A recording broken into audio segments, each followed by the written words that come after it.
Welcome back to the Fire Emblem Awakening playthrough. Last time we had a bit of an interlude where I talked about spot pass teams and trained Donald up a little bit. This time, we are finally actually proceeding on with the main story. But at first, some support conversations. We actually unlocked quite a few, thanks to both the previous chapter and the spot pass battle. Firstly, let's finally have Chrom actually support with his sister. Really? Huh? Listen.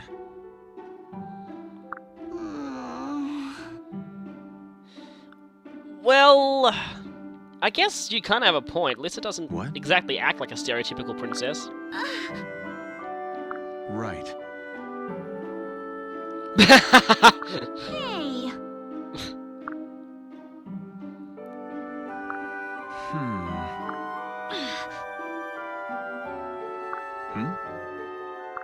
What?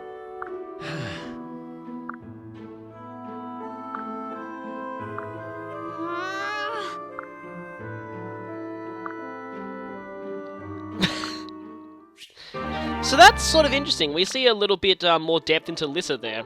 I guess Emerin is a pretty tough image to live up to. But I like that Chrom actually can support with his sister, and it'll certainly help us because we'll definitely be using Lissa quite a lot. Now, let's go to Frederick and Virion again. We unlocked this support in the previous chapter, actually. So you'll find out who he is in just a little bit. Many thanks.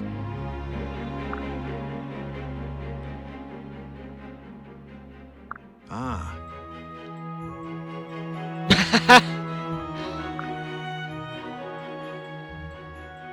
Well, this is interesting.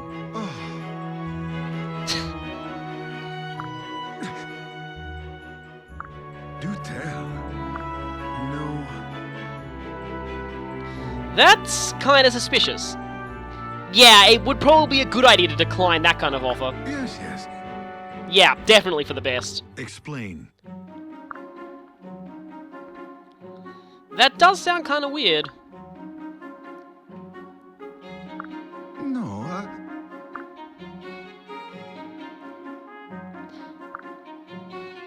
That's kind of interesting. Yeah, Frederick sums it up pretty well.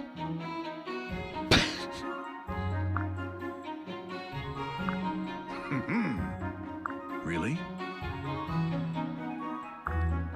Wait. Yeah. Believe. Wow. Yeah, Frederick can get pretty scary sometimes. But yes, it seems that Virion has attracted the attention of Tender Lender, or something. If that was the case, that means that Frederick actually managed to scare the tiger away from the camp, which is actually pretty awesome, and I can totally see Frederick doing that. Anyway, we have another Stully support, Joy. And I mean that non-ironically.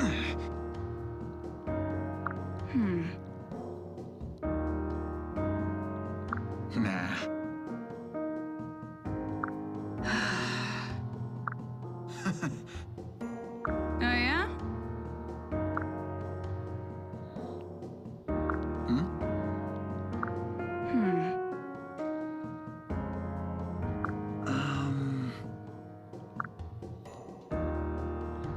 Oh yeah? Assuming! Right. This is kind of interesting. They're actually referencing their stat specialties in comparison to each other. They're referencing here the fact that Stahl has better strength, defense, and HP than Sully does. Though in my playthrough, Sully actually has got more strength. But it will probably even out eventually. Well, interesting. I would say growth rate RNG screwage, because Sully has definitely been getting better level ups so far. Yeah, you project this aura of RNG blessing. Yeah. Wow.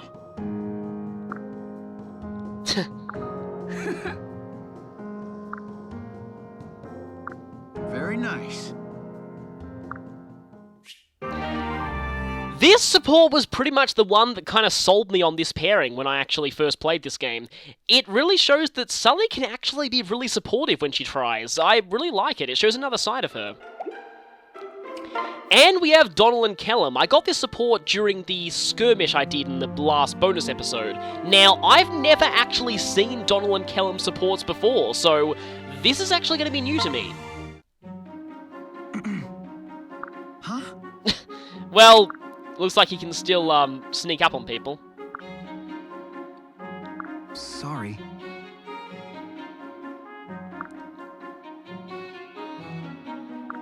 Huh. Okay. Yeah, Kellum actually does have a pretty big family, and we'll see this in another support of his that I plan to get in this playthrough. I owe you. But yeah, it seems Kellum knows some stuff about farming.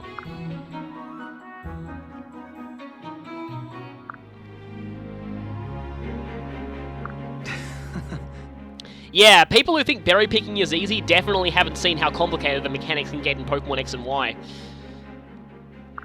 Yeah. Wow. Hundreds, wow. Yeah.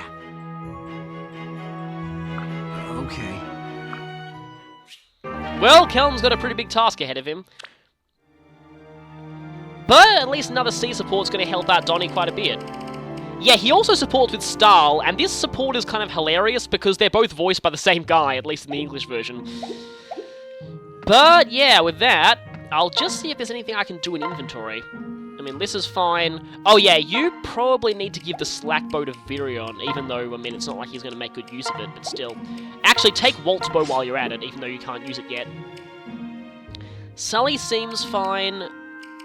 Yeah, you're still at E in Swords. Stahl's relatively fine. Kellum might need the Javelin back, actually. Crom, that second Vulnerary, I might want to pass that to someone else. Actually, maybe to Muriel.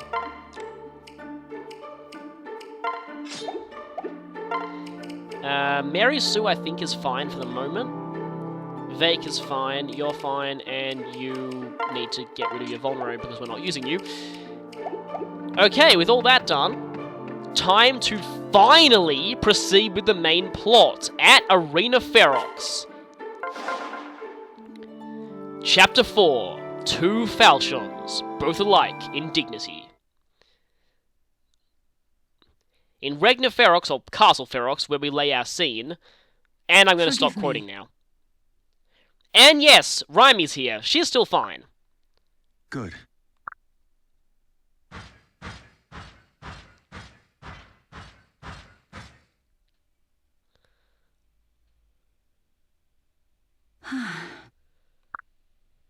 Right.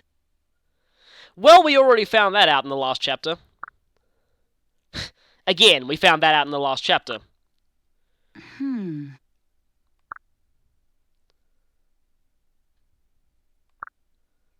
I now? What? Is that you, Muriel?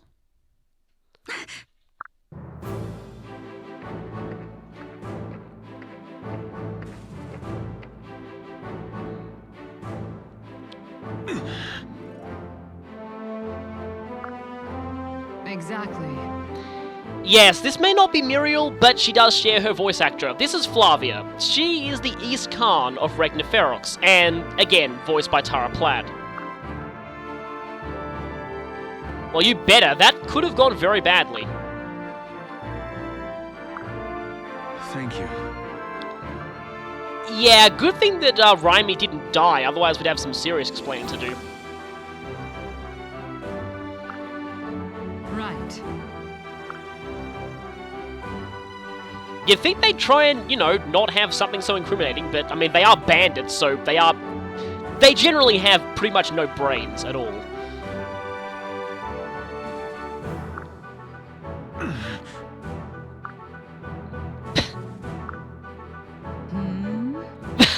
Okay, I love this. Okay, I will say this is an excellent localization. I know I say this a lot, but the way they translated these lines I think is very good. They kind of had to... Again, this was a politeness confusion in the Japanese version, but the way they actually translated this, especially the next line, I love this line so much. Please. So yeah, I really love the localization in this scene. Well, that's not good.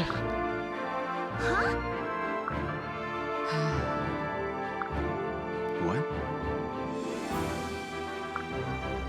Listen. She did mention that she was the East Khan. We're about to find out why there's a distinction. I know where this is going.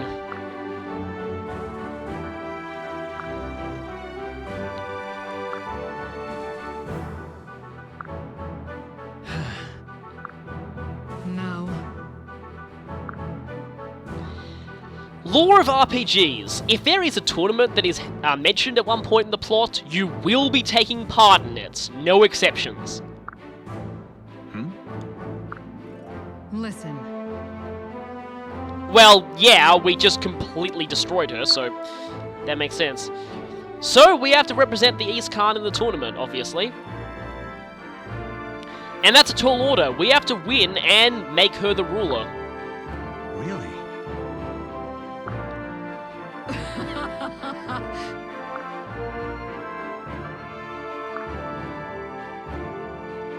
Yeah, so basically, they always use outsiders for these tournaments.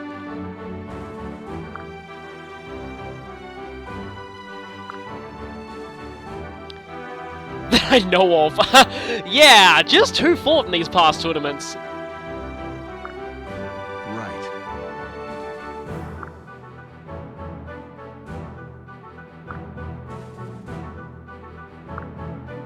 Right.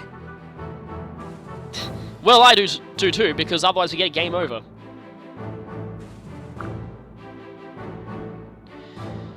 Well, that sounds ominous. It's all right.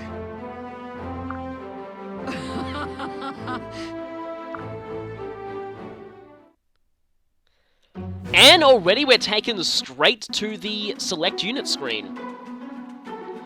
And if you look at the map, people who played Super Smash Bros. For 3DS, this map will be very, very familiar to you. This was actually included as a stage in that game.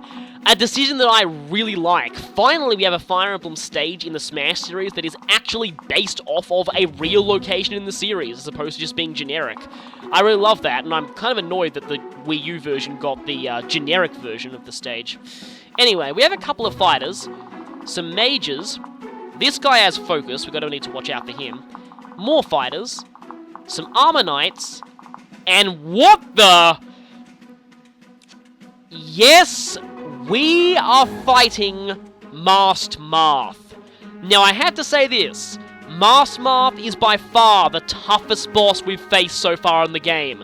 And it's definitely a good thing to do the side quest chapter before this, because you will need all the experience you can get. As you can see, Marth's stats are extremely good. Also, he has the parallel falchion, which is better than Chrom's version, bloody cheater, and can be used to restore 20 HP, something that he is not afraid to do should his health get too low. Hilariously enough, he has a completely pointless Dual Strike Plus skill since enemies can't use Dual Strikes, and also, he moves. Yeah. Definitely the toughest boss we've faced so far, and we'll need to be very, very careful in this chapter. We'll need to choose our characters carefully, because this being a small arena deathmatch, we can only pick a very limited team here. We only have 6 deployment slots for this one. So we know we'll need Lissa, and we'll want to bring Mary Sue along as well, as much as I hate to admit it. We only have 3 more choices here. Now, you definitely want Vake here, because his hammer really helps against the armor knights, so I'm going to go ahead and bring Vake. As for the others, we've got a lot of enemy axe users, so swordsman would be kind of helpful, but we already have that covered with Chrom. Starl and Sully are decent with swords, but I kind of want to bring Donald here, just because I want him to get as much experience as he can. Hopefully he should help against those mages, and the last time I practiced this chapter, I hadn't trained him up in a spot pass rematch thing, whatever. And he was relatively low levels and he kind of was useless here, so hopefully that's not the case here. Now, Kellum might suffer a bit here because of the massive number of axe users and mages, so not exactly sure that picking Kellum is the best course of action here. I've got Vake in, I have Donald, I have Mary Sue, I have Lissa, one more. So yeah, because of that, I leveled up Starl and Sully in the previous chapter because I don't think they're going to be participating in this one. Now, I may be pairing up Vake and Donald because I would actually quite like that strength boost on him. So, who else are we going to go for? Crom and Mary Sue will be teamed up, so we need someone to pair up with Lissa, I guess. That or Lissa's relatively fine on her own. Again, I said Kellum's not that great here. This is actually kind of tricky. I used Muriel here last time, but I kind of regretted it because she took some pretty serious damage most of the time, so that might not be such a good idea. But Virion's a bit here too. Although maybe I could take Muriel just for some pot shots at certain enemies. Normally I would be bringing Sumia here, but can't use her in this playthrough. Hopefully this should be good enough.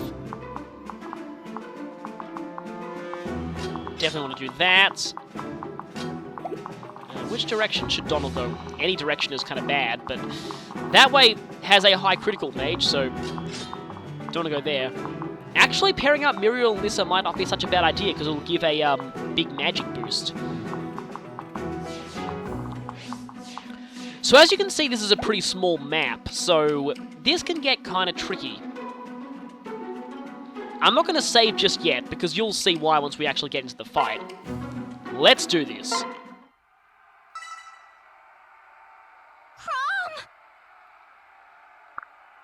Crom! Hey.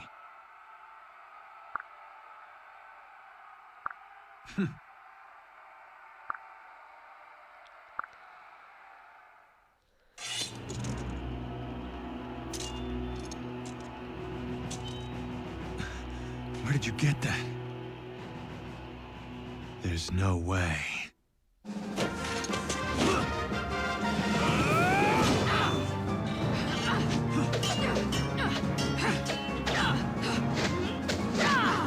Tell me, who taught you to fight like that?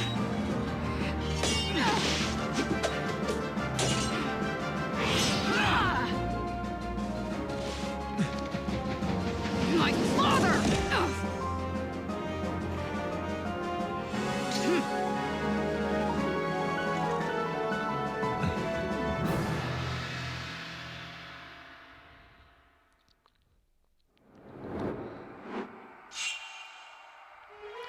So there it is, probably the most famous cutscene from this game, since it was featured in just about every single trailer, but it doesn't mean what you think it means. Yeah, turns out it's just a combat by champion arena challenge, so Crom and Marth actually have no real hostility towards each other at all. And also, that's interesting bit of trivia, is also what features in the puzzle swap. I don't know if it's called something else in the US version, of the Street Pass Me Plaza. For Awakening, the puzzle swap panel does feature that cutscene, basically. Now, funnily enough, it's only now that we get the tutorial for locking in all enemy ranges. Yeah, I already explained that a long time ago, so no need to talk about that here. I am going to go ahead and make a map save here, just so I don't have to go through and record all those cutscenes again. With that done, let's plan our attack. Most of these enemies will be rushing us pretty much from the beginning, so gotta be careful there. Now, when I do this, just gotta be a little careful, because there's a lot of enemies around here. Also, make sure you lock in Marth's range. If you get within that range, Marth will move, and you don't want that to happen before you're ready for him. Now, what I want to do for a moment is I want to equip that bronze sword on Mary Sue because she's relatively close to getting a rank up there, and I don't want to be stuck as an E rank in that forever. Yeah, pairing up with Vake will give Donald a pretty massive strength boost, which is relatively useful, so I might as well do that.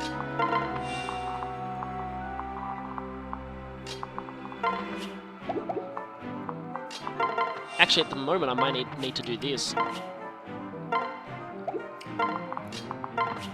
And stack up supports with Vake there. Yeah, Vake will still gain the support benefit if Muriel's next to him. Okay, good that you dodged that, because if you didn't, things could have got very bad. No dual strike. That's interesting. And level up for Crom. He'll need all the help he can get before he faces Marth. And yes, I am going to, of course, do the fight with Crom, because it's only fitting that way. Yeah, these guys hurt a lot, so be careful here. And, annoyingly, no dual strike. Speaking of hurt a lot, here come the mages.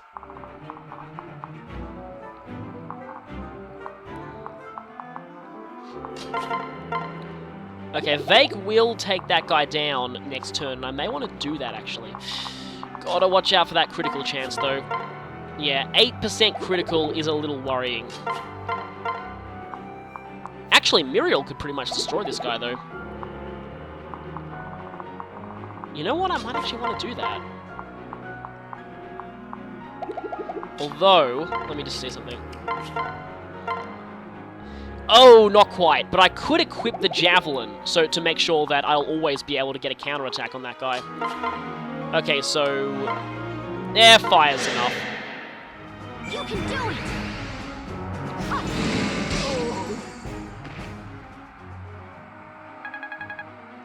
And I'll give her some much-needed experience.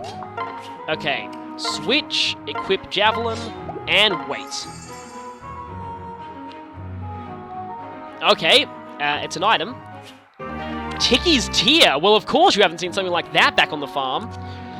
This is an amazingly good, it's a temporary boost item, but it gives max HP +5 and +2 to everything else for the remainder of the battle, so this is very useful, and I think it might actually stack with other stat boosting items, so pretty nice that. Now, I just need to be careful here, because that guy has a hand axe, and I will be provoking him if I move into range there. I actually kind of want to use Mary Sue here. On my mark. Just to get the extra sword ranking. Face me. Thanks. And no chance for a counterattack.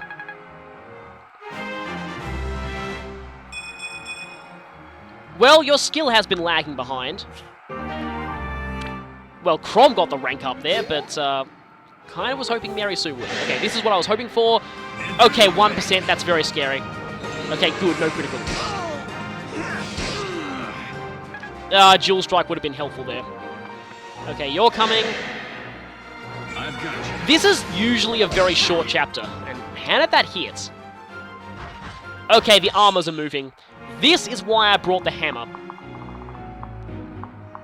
Okay, but first I'm going to take you out. Let me just see, though, how far the armor's going to get. Might as well throw the javelin. Okay, yeah, 93% is pretty much guaranteed. Don't you give up. Yeah, that's the other difference. In my practice run, I actually didn't get Donald to high enough of a rank to use a javelin, so, yeah, let's just send the Thunder to the con... Well, actually, let's send Ticky's Tear. Now, here, we should just heal. This is overall a pretty short chapter, and those staircases in the arena, don't worry, there are no reinforcements from there, so, yeah, just, you don't need to worry about that at all. Okay, let's switch back. Let's do it.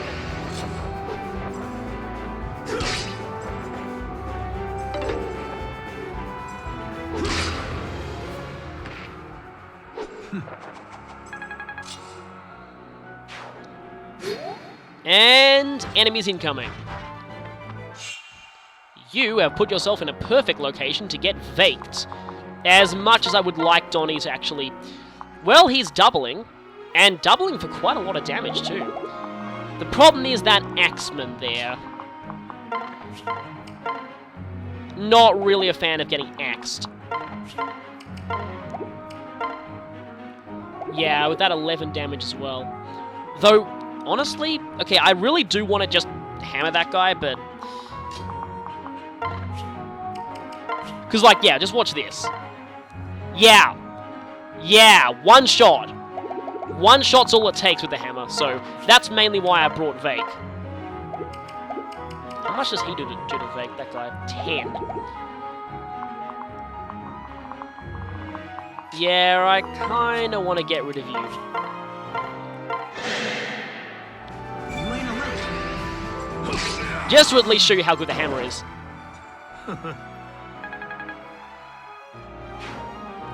And Vake probably gets a level up from this too. And the good thing about having the physics star from before is I can do this. No animations for that, but it does give a bit more experience as well. And yes, even over long distance, you still gain support points by healing someone. It's actually very minimal compared to the amount of support points that you get for actually being paired up with them, though. So, yeah, just make sure you note that. Yeah, Crom probably needs to do this more. Let's try out the Rapier then. Look out.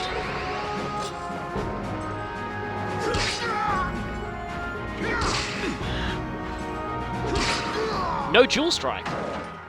Well fought. Interesting. Oh, hey, another one of those. Oh, you're attacking from range, really? Stupid coward. I got you. Nice one there. That would have actually done a lot of damage.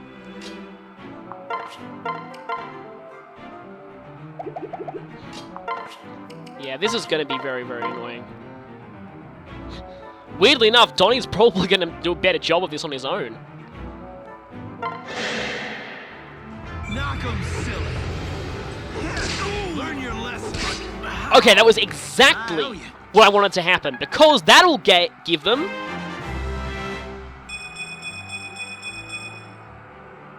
Oh, no resistance, but...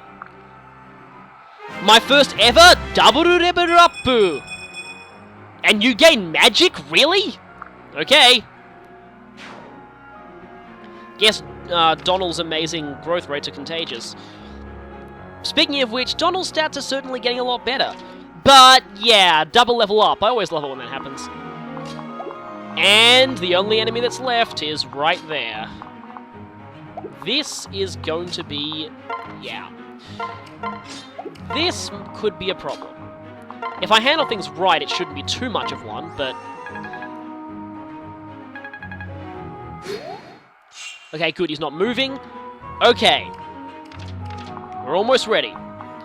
Now, really, if I was feeling very... You know what? I'm actually going to do this. Extending things by one turn just to gain a tiny amount of experience for Lissa, but every little bit helps. Thanks.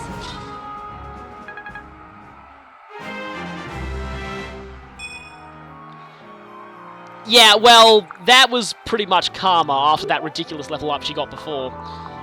But anyway, as funny as it would be to have to deal the final blow with Donald, I don't think this is really his fight, so I'm going to get back.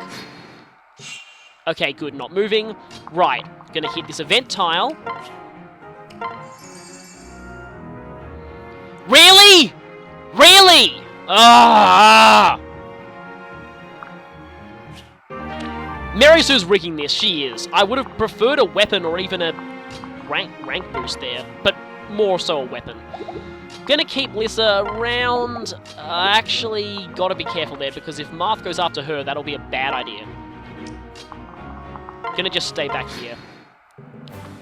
Okay, here we go. Hey. As you can see, Marth, I kind of minced the words there, does indeed have a special conversation with Crom. My apologies.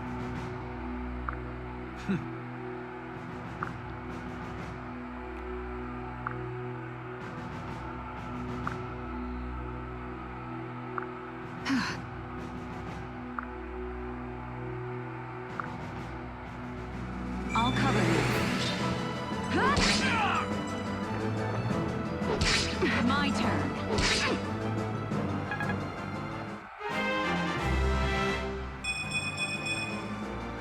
I would have liked strength there, but oh well. And finally! Finally, Mary Sue can stop using bronze weapons. But anyway... Yeah, Marth hits pretty hard, and if I don't take them down this turn, they're gonna heal themselves, I think. Yeah, Bronze Sword's not exactly gonna cut it. You know what?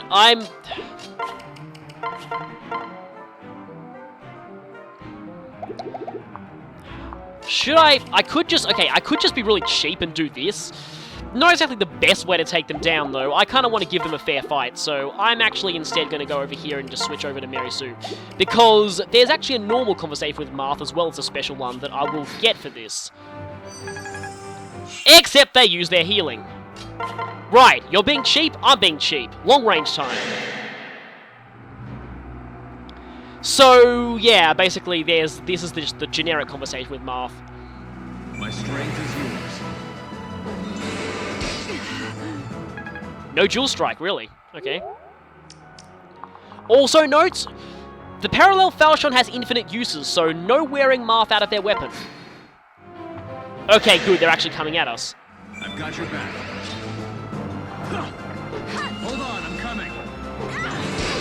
My turn. Almost there.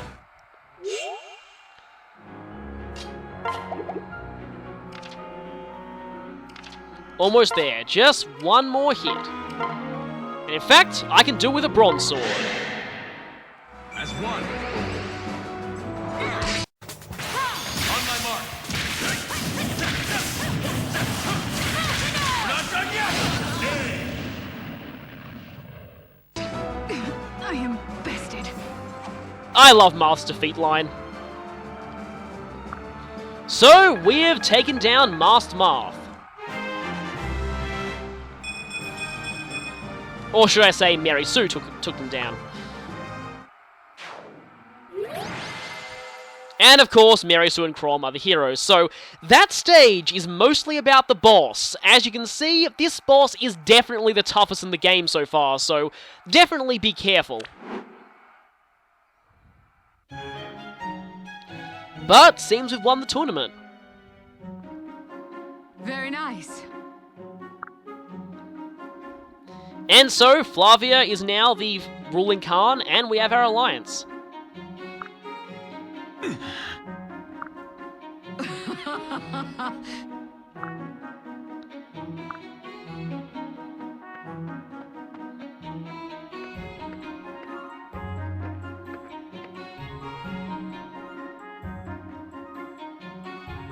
Oh, great. Is that Nick Fury? Yes? So this is the West Khan, and he's kind of more fitting of Mary Sue's idea of what the Khan would be like. He is also voiced by the amazing Patrick Seitz, who I think was also the voice director for this game. He's got a pretty distinctive voice. He often voices really deep-voiced, big guy type characters. Listen. But yeah, let's find out what others know about this Marth.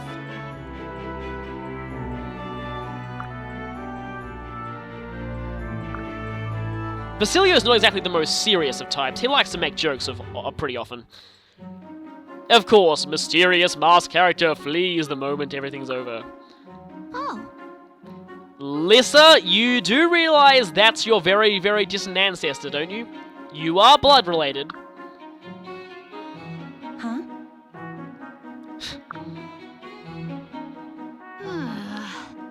Again, blood related. Hey. This isn't Fire Emblem 4. Sure, you were kidding. Shall we then?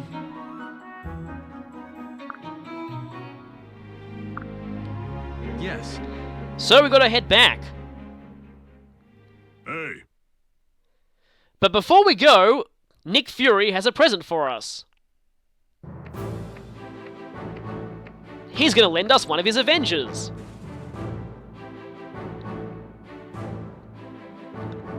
This guy.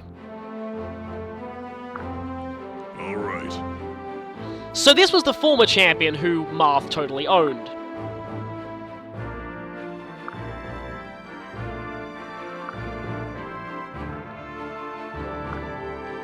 What? This one line is pretty much the only canon evidence I have outside of support conversations for shipping Lissa and Lon'qu, but canon evidence is everything to me, so this small of a hint, I'll take it. I'm totally shipping these two.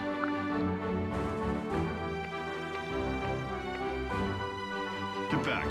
However, the feeling isn't exactly mutual on Lon'qu's side. Huh?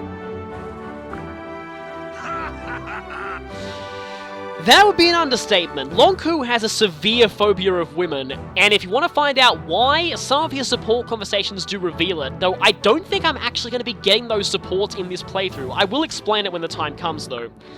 He does have his reasons.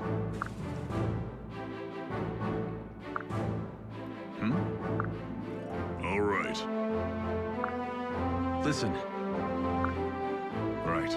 I love that line. He gives the orders, I stab people. So, if you want to know more about Lon'qu's role, click the annotation. Yeah, we're getting a new character right at the end of this chapter, but I thought I may as well give their bio now. Just give you a few more moments while to click on it. Just waiting a little bit.